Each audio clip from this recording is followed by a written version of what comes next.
बिस्मिल्लाहिर्रहमानिर्रहीम। आज की नई खबर और एक नया तमाशा। आज की खबर के मुताबिक नैब ने शहबाज शरीफ के खिलाफ आमदन से ज्यादा असासे एसिड बियॉन्ड मीन्स की इन्वेस्टिगेशन शुरू कर दी है।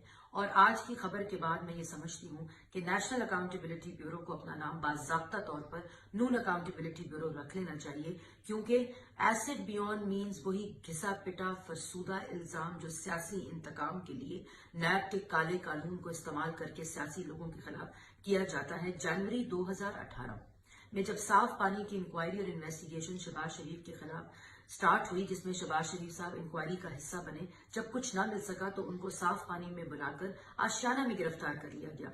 आशियाना के अंदर भी जब कुछ ना मिल सका, ₹1 का इल्जाम, करप्शन, किकबैक, कमीशन या मिस यूज ऑफ अथॉरिटी ना मिल सकी, तो उसी दौरान उनको रमजान शुगर मिल में गिरफ्तार कर लिया गया।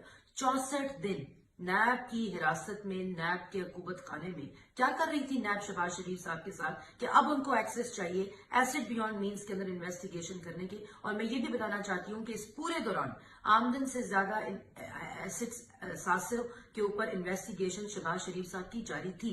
लेकिन जिस वक्त ये मौका आता है कि हुकूमत को अपनी करप्शन, झूठ और नाअहली का जवाब देना पड़ता है और जवाब नहीं दिए जाते, तो एक नया तमाशा लगाया जाता है और नैब के जरिए सियासी इंतकाम इस वक्त जारी